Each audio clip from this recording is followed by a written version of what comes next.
계사년 새해 첫날이 밝았습니다.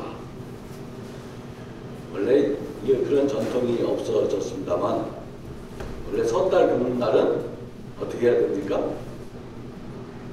섣달 금음날은 밤을 꼬박 새는 날이 1년에 한 번. 우리 조상들이 그렇게 생각했어요. 원래 이날 자면 어떻게 됩니까? 눈썹이 하얘진다. 지혜로운 생각이에요. 그렇죠? 새날을 맞기 위해서 우리가 몸과 마음을 정결히 하고 하룻밤을 뜬 눈으로 새는 전통, 그런 전통을 가진 나라는 많지 않을 겁니다. 여러분들 간밤에 그렇게 밤을 지새우면서 좋은 꿈들을 많이 꾸셨으리라고 생각을 합니다. 올해는 그 어느 해보다 좋은 일들만 가득한 그런 한 해가 되기를 바랍니다. 우리 옆 사람과 함께 축복합시다. 서로 새해 복 많이 받으십시오. 이렇게 인사를 하세요.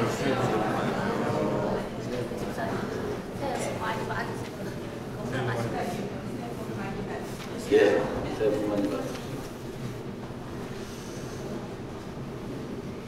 복을 많이 받으려면 어떻게 해야 합니까? 어떤 분들은요, 복을 받기 위해서 로또 복권을 삽니다. 어떤 분들은 토종두결을 보고 운수 대통을 기원하는 이들도 있습니다. 그런 것들을 가리켜서 오늘 성경은 이방 사람들의 허망한 삶의 방식이라고 말합니다. 그래서 오늘 성경이 우리에게 진짜 복 받는 길이 있다는 것을 깨달으라고 권면하는 것입니다. 우리가 진정으로 복을 받으려면 돈을 많이 벌고 지위가 높아지고 좋은 학교에 들어가야 한다, 그런 생각과 결별해야 합니다. 진짜 복은 그런 것이 아닙니다. 우리가 그런 것들을 추구하면 할수록 복은 달아납니다. 진짜 복은 그런 것이 아니라 우리의 존재의 근본인 영이 새로워지는 것. 그래서 하나님의 형상대로 지음받은 새 사람이 되는 것입니다. 사람이 바뀌지 않고 사람이 새로워지지 않으면 아무리 돈이 많아지고 지위가 높아져도 그건 복이 아니라 화가 되는 것입니다. 올해가 계사년 뱀의 해입니다. 여러분 중에도 뱀띠 있으시죠? 뱀띠 있습니까? 뱀띠 한번 손 들어보세요. 뱀띠. 아, 뱀띠예요? 24살입니까? 예. 뱀띠. 아, 우리 이제 장군도 뱀띠시네. 예. 뱀이란 동물이 사람의 주목을 받는 이유가 있어요. 뱀은 스스로의 허물을 벗어 새로운 존재가 되어가는 그런 동물이에요. 그 점에서 올해는 우리 모두 스스로를 새롭게 하는 그런 한 해가 되기를 바랍니다. 오늘 저는 늘 이 설 주일이 되면, 설날이 되면 늘 제가 고집스럽게 하는 설교가 있죠. 왜 우리 옛 이야기를 함께 나누는 겁니다. 그래서 올해도 우리의 옛 이야기 하나를 여러분과 함께 나누려고 합니다. 올해가 뱀의 해니까 그 중에서도 뱀 이야기를 하는, 뱀에 관한 민담 설화가 많은데 오늘은 구렁텅텅 신선비라는 이야기를 여러분과 함께 나누려고. 여러분 들어보신 적이 있습니까? 구렁텅텅 신선비. 이게 교과서에 실렸다는 말도 있고 실리지 않았다는 말도 있습니다만, 사실은 이 구렁텅텅 신선비라고 하는 이야기와 비슷한 뱀 이야기는 전 세계 민담과 전설에 널리 유포되어 있습니다. 그런데 아무리 생각해도 우리나라에서 전해져는 이 구렁텅텅 신선비 같은 그런 멋진 이야기는 없어요. 먼저 그 제목이 대단하지 않습니까? 구렁텅텅 신선비. 한번 따라해보세요. 이거 기억해 놓으세요. 여러분 앞으로요, 여러분 인생이 잘 안 풀릴 때는 주문해듯이 한번 이걸 외워보세요. 구렁텅텅 신선비. 구렁텅텅 신선비. 이게 비슷한 되게 다른 나라의 이야기는요. 이 단어에 거의 비슷한 이야기가 참 많은데 그게 어떻게 되어 있냐면 뱀 신랑을 찾는 각시 이야기 혹은 뱀 신랑을 찾아서 뭐 이런 제목의 비슷한 민담들이 설화들이 참 많이 있어요. 그런데 우리는 사실은 내용은 뱀 신랑을 찾는 이야기인데 제목을 구렁텅텅 신선비라고 했어요.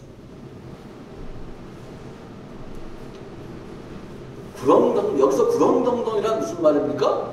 구렁텅텅이가 뭐예요? 구렁이를 말합니다. 구렁이를 말하는 건데 구렁이 뱀을 말하는 것이죠. 뱀이란 어떤 동물입니까? 온 몸을 땅에 대고 기는 가장 비천한 존재. 그런데 이 구렁이라는 이 뱀을 슬쩍 패러디해서 구렁텅텅 이렇게 이름을 바꿔내고 거기다가 가장 이상적 인간이라고 하는 선비를 갖다 붙이는 거예요. 정말 멋지지 않습니까? 이게 요즘 말로 하면 이게 무슨 말이냐면 요즘 말로 하면 통합과 상생이라고 하는 정신이 이 짧은 말 속에 번득이고 있는 거예요. 구렁텅텅 신선비. 구렁이와 선비가 그리 멀리 있는 것이 아니다. 그런 말이죠. 천한 것과 귀한 것 그게 그렇게 다른 것이 아니라는 거예요. 우리 시대의 가장 큰 화두 양극화라는 화두가 있습니다. 모든 것이 극단으로 치닫습니다. 경제적 빈부, 사회적 귀천, 이념적 진보와 보수 이게 모두 극단으로 치닫습니다. 그런 세상에 우리가 정말 귀담아 들어야 하는 이야기가 이런 이야기입니다. 우리 선조들의 지혜가 참 번뜩인다. 구렁이를 구렁텅텅이라고 슬쩍 패러디하면서 선비에다 갖다 붙이는 지혜. 구렁이라 하면 왠지 징그럽고 그런 느낌이 들지 않습니까? 그런데 구렁텅텅이라고 부르는 순간 그것이 친근하고 재미있는 이름으로 바뀌어 버리는 것이죠. 이야기는 이렇게 시작이 됩니다. 아주 먼 옛날에 그런 옛날 할머니들 우리 할머니들 무릎팍에서 들을 때 할머니 꼭 뭐라고 합니까? 이야기 시작할 때 옛날 아주 먼 옛날 호랑이 담배 피던 시절에 사실은 그 호랑이 담배 피던 시절이라는 거는 오래전 이야기가 아니야. 그런 말 붙은 이야기는요. 왜냐하면 담배가 우리나라에 들어온 거는 양난 이후니까 그런 얘기는 사실은 그 오래된 얘기가 아니에요. 근데 이 이야기에는 호랑이 담배 먹던 시절 그 얘기가 빠져 있어요. 그러니까 진짜 오래된 이야기라는 걸 우리가 유추해 볼 수가 있어요. 어쨌든 어떤 아주머니가 아들을 낳았는데 글쎄 사람을 낳은 것이 아니라 구렁이를 낳은 거예요. 이 징그러운 이 뱀, 구렁이가 그래서 이걸 방에서 키울 수가 없고 해서 부엌 구석에다가 삼태기로 덮어놨어요. 이 구렁이가 또아리를 들고 있다가 때가 되면 스스로 기어나와서 밥을 먹고 또 들어가서 그렇게 살았다는 거예요. 거기서부터 이야기했어요. 여러분 어떤 할머니라고는 전충도 있어. 전북 지역은 할머니라고 되어 있고 다른 지역은 아줌마라고 되어 있는데 아주머니가 애를 낳았는데 구렁이를 낳았다. 이게 무슨 말입니까? 왜 사람이 구렁이를 낳습니까? 어떻게 이런 일이 있을 수 있겠습니까? 이게 다 말도 안 되는 옛날 이야기라 치부하면 그만이지만 사람들이 이 이야기를 입에서 입으로 전승한 이유가 있어요. 우리가 살다 보면 정말 상상도 할 수 없는 불행에 맞닿을 때가 있지 않습니까? 도저히 있을 수 없는 일, 일어나서는 안 되는 일, 그런 일들이 우리를 억누르는 순간이 있다는 거예요. 주여 왜 이렇게 물을 수밖에 없는 청천벽력, 마른 하나님은 날벼락이라고 예수님이 엘리엘이 라마 사박다니 하나님 어찌하여 나를 버리시나이까? 그런 일들이 우리 삶에는 있을 수 있다. 설명할 수 없는, 도저히 받아들일 수 없는 불행. 왜 내 삶에서 이런 일이 일어날 수 있을까? 도저히 설명할 수 없는 일들, 그런 삶의 정황으로부터 이 이야기가 시작됩니다. 그런데 그 옆집에는 세 자매가 살고 있었어요. 그런데 어느 날 이 세 딸들이 구렁이를 구경한다고 집에 놀러 와요. 그래서 맨 첫째 딸이 구렁이를 보고는 아이 징그러워 그러면서 막대기로 구렁이 왼쪽 눈을 푹푹 찔렀어요. 그 다음 둘째 딸이 보고도 아이 더러워 하면서 막대기로 구렁이 오른쪽 눈을 푹 찔렀어요. 양쪽 다 찔린 거예요. 그러자 구렁이는 눈물이 주르르 흘러나왔다. 그때 셋째 딸이 보고는 어머나 구렁텅텅 신선님 불쌍하기도 하라. 그렇게 옷걸음으로 그 구렁이의 눈물을 닦아 주었다. 무슨 말입니까? 무슨 말이에요? 이게? 더럽고 징그럽고 추한 것을 보는 두 가지 다른 눈이 있다는 거예요. 비난하고 욕하고 트집지 않는 눈이 있고 안타깝고 불쌍히 여기는 눈이 있다는 거예요. 측은지심. 우리는 세상을 어떻게 보고 살아갑니까? 그래서 예수님은 눈은 온몸에 등불이어야 합니다. 우리가 그래서 눈이 밝아야 한다고 그렇게 말하는 것이겠죠. 그 일이 있은 후에 구렁이가 자기 어머니 보고 매일매일 졸라. 어머니, 저 옆집에 사는 셋째 딸에게 장가가게 해주세요. 그렇게 어머니에게 조르기 시작해요. 구렁이 어머니 그 말을 듣고 기겁을 하고 말이 되는 소리를 해라. 그렇게 거절해요. 끝없이 조르는 거예요. 그러면 가서 말이라도 한번 전해주세요. 정 안 되면 저 아궁이로 들어가서 다시는 나오지 않을 거예요.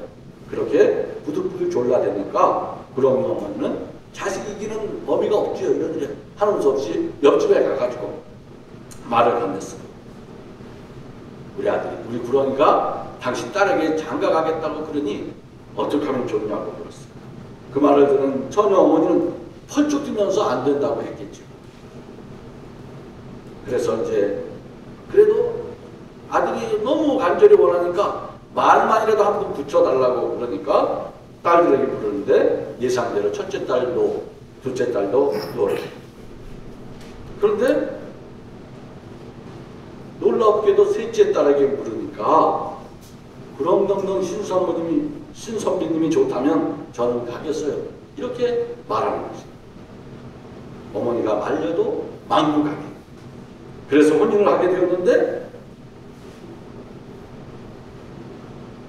구렁이가 사모간대를 쓰고 장가를 가는 그날 밤에 이 구렁이가 허물을 벗고 사람 모습으로 변하는 것이었어요. 인물도 얼마나 훤하고 멋진 새 신랑이 되었다는 거예요.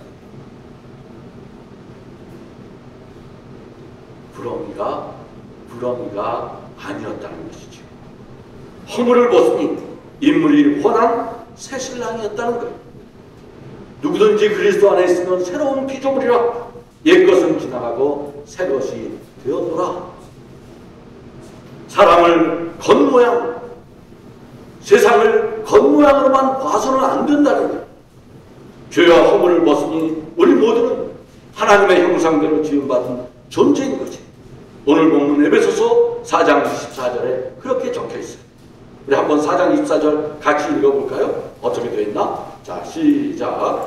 하나님의 형상을 따라 참 의로움과 참 거룩함으로 지으심을 받은 새 사람을 입으십시오. 허물을 벗고 보니 우리가 새로운 존재가 된다는 거예요.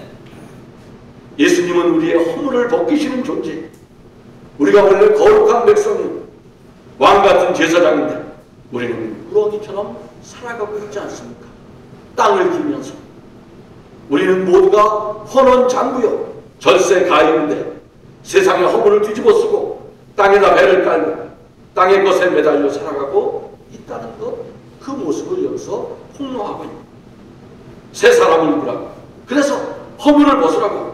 스스로를 넘어서는 존재가 되라고 성경은 우리에게 권면하고 있는 것입니다. 그렇게 멋들어진 새 신랑이 된 신선비가 자기가 벗은 그 허물을 아내에게, 섹시에게 맡기면서 이것을 잘 간수하라고 그렇게 당부를 합니다. 만약 이게 없어지면 나도 없어져야 된다. 그렇게 신신당부를 해요. 그래서 섹시는 그 허물을 고이고이 주머니에 넣어서 옷고름에 차고 다니게 되었어요. 아주 소중하게 여기면서.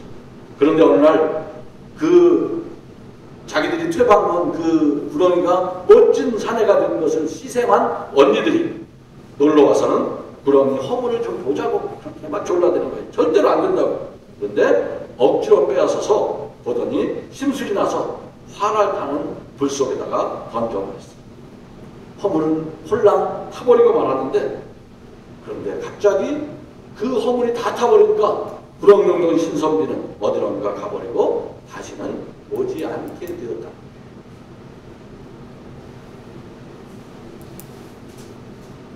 허물을 잊지 말아야 한다. 오늘 내가 여기 있는 것 자체가 어제 내가 있었기 때문에 가능했던 것이고, 과거는 과거가 아니라 오늘로 이어지는 것이고, 그 추한 과거를 없애버리면 오늘의 나도 없어져 버리는 거예요. 부끄러웠던 나, 부족했던 나, 취했던 나의 과거, 그것이 오늘 나를 있게 하는 또 다른 근거가 되는 거예요. 내가 예전에 잘못했다는 것, 그게 문제가 아니야. 내가 예전에 별 볼 일 없었다는 것, 그게 문제가 아니야. 그래, 오늘 내가 떵떵거리고 산다 할지라도 그 내가 있었기에, 그 과거에 내가 있었기에 오늘 내가 여기에 존재한다는 거죠. 그거 다 태워버리면 오늘 내가 사라진 거예요. 창조지간에 신랑을 잃어버린 그 새 각시는 부렁덩덩 신선비를 찾아 길을 떠나요. 정처 없이 가는데 웬 노인이 산에서 괭이질을 하면서 밭을 일구고 있어. 할아버지, 새파란 저고리에 하얀 바지 입은 구렁덩덩 신선비님 어디로 가는 건 못 보셨어요? 그렇게 물어보니까 그 할아버지가 지금 산밭을 일구고 있는데 이 산밭을 다 읽어주면 가르쳐주지, 그렇게 말해요. 그러니까 그 산밭을 다 해줘, 다 일으켜줘요. 그랬더니 요 산 넘어 큰 바위 지나 좁디 좁은 길로 갔다고 가르쳐주는 거예요. 그래서 그 길로 또 하염없이 걸어가요.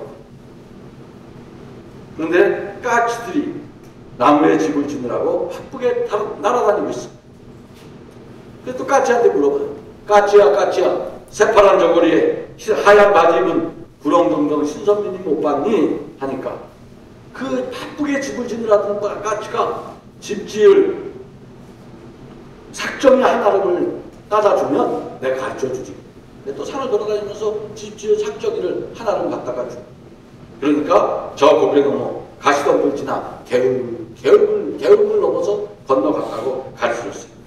까치가 가르쳐준 대로 또 한참 길을 가니까 할머니가 개울가에서 산더미같이 빨래를 넣고 빨래를 하고 있는 거예요. 그래서 또 물어봤어요. 그랬더니 이 빨래를 흰 빨래는 흰 빨래대로, 검은 빨래는 검은 빨래대로 다 해놓고 나면 내가 가르쳐주지. 그래서 그렇게 해주니까 어디를 갔다고 그렇게 얘기하는 거예요. 그 빨래를 다 해주고 마침내 어떻게 됐을까요? 마침내 신랑을 만나게 돼요. 이 이야기가 어쩌면 이 이야기의 백미일지도 몰라요. 이게 다른 나라의 이야기에도 잃어버린 신랑을, 뱀 신랑을 찾아서 라는 이야기에도 거의 비슷한 구조가 나오는데 조금 달라요. 하여튼 잃어버린 신랑을 찾는 길, 그건 뭐예요? 그것은 고달픈 길. 그러나 그 고달픈 길을 마다하면 결국 신랑을 만날 수는 없는 것이에요. 그래서 예수님이 좁은 문으로 들어가라고, 영원한 생명을 원하는 사람은 좁은 문으로, 멸망에 이르는 길은 넓고 편해서 그리로 가는 사람이 많지만 영생에 이르는 길은 좁은 길이라고 그렇게 말씀합니다. 잃어버린 신랑을 찾는 이야기는 전 세계 민담에 흔히 나오는 이야기인데, 여기서 우리 민담이 갖고 있는 독특한 점이 있어요. 우리 이야기의 차이점은 뭐냐면,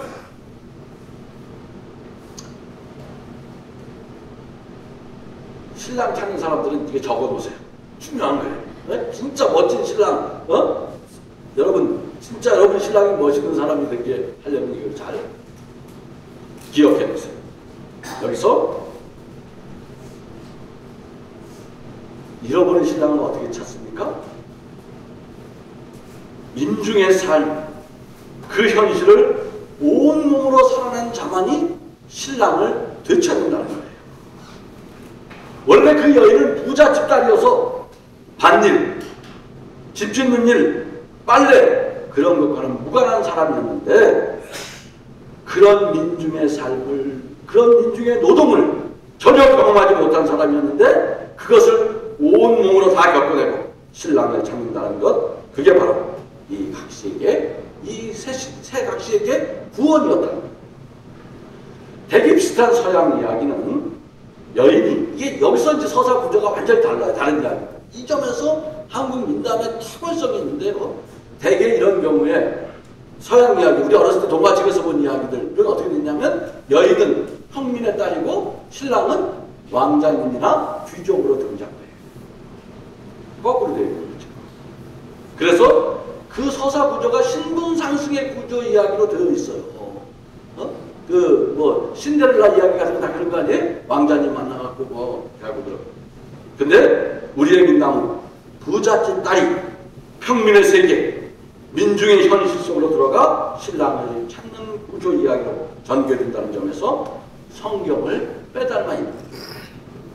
그는 근본 하나님과 본체이시나 하나님과 동등됨을 취하지 않으죠. 자기를 비워 종의 형체를 가져서 사람들과 같이 되셨고, 사람의 모양으로 나타나사 자기를 낮추시고 죽기까지 복종하셨습니다.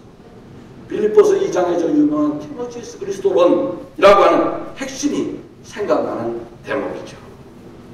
낮아짐으로 구원받는 비밀, 노동과 땀으로 이웃을 돕고 섬김으로써 마침내 잃어버린 신랑을 되찾게 된다는 것입니다. 진정 신랑을 되찾기 원하는가? 진정 구원 얻기를 바라는가? 이런 주제를 묻고 있는 거예요. 낮아져라. 온몸으로 낮아져라. 가난한 이들을 섬기고 그들과 연대하라. 그런 소리가 들리지 않습니까? 이후에도 이야기는 조금 더 진행됩니다만 그 얘기는 다 할 수 없어요. 그 뒷얘기가 한 토막 더 있는데 그 얘기는 생략하고요. 어쨌든 그래서 그 각시는 그런 고난의 노동, 그 깊은 자기 겸손, 자기 비움을 통해서 마침내 구렁론동 신선비를 만나게 되고, 어떻게 됐습니까? 어떻게 돼요? 오래오래? 어떻게 됐어요? 다 알잖아. 어떻게 됐어요? 오래오래 행복하게 살았구나. 이야기는 되게 이런 해피엔딩으로 끝나죠. 구렁동동 신선비나 그의 각시나 한 가지 공통점이 있어요. 그것은, 이게 중요한 거예요. 그것은 바로 불행과 슬픔이 현실에, 우리가 상상할 수 없는 불행과 슬픔의 현실에 부닥치지만 그 현실에 좌절하거나 체념하지 않는다. 또 하나는 그 슬픔과 불행을 누구의 탓으로도 돌리지 않고 스스로 허물을 벗어내고 자신을 넘어서는 길, 자기 초국의 길로 나아갔다는 것입니다. 현대판 인생 역전의 길을 건 사람들이야. 그런데 그분들이 그 불행했던 것, 남들이 상상할 수 없는 슬픔과 고통 속에 빠져 있지만 누구도 원망하지 않아요. 스스로의 힘으로 계산연세에 우리 스스로 그리스도 안에서 허물을 벗는 한 해가 되기를 바랍니다. 진정으로 복을 받는 길이 여기에 있어요. 오늘 바울 선생님이 에베소서에서 우리에게 간곡히 바라는 것이 이것이에요. 지난날의 생활 방식, 욕망에 기초한 썩어 없어질 그 옛사람을 벗어버리고 마음의 영을 새롭게 하라. 하나님의 형상을 따라 지으심을 받은 새 사람을 입어라. 운명, 시련, 역경, 불행, 고통, 그 모든 삶의 어두운 국면을 이기는 길이 여기 있다는 거예요. 어제와 다른 나를 만들기 위해 그리스도 안에서 스스로를 넘어서는 것이고, 체념하거나 원망하지 말고 스스로 도전하고 땀 흘리고 헌신하는 길, 그리스도는 우리를 그런 삶의 경지로 손짓해 부르고 계십니다. 그리스도께서 우리를 새 사람이 되라고 그렇게 부르시는 것은 우리 세상 속에 수많은 눈물의 사연들, 고통과 아픔이 있다는 걸 너무 잘 알고 계시기 때문에 그런 거죠. 그 어떤 불행도, 그 어떤 시련도 그리스도 안에 있는 그분의 사랑을 끊을 수 없다는 것이에요. 우리가 계산인 올 한해 우리가 아직도 벗지 못한 허물을 벗어낼 수 있다면 우리는 당당한 세계의 주인공이 될 것입니다. 그분의 사랑으로 새 존재로 거듭나 새 삶을 살아가는 복된 새해가 되기를 간절히 바랍니다. 스스로를 넘어서라. 하나님,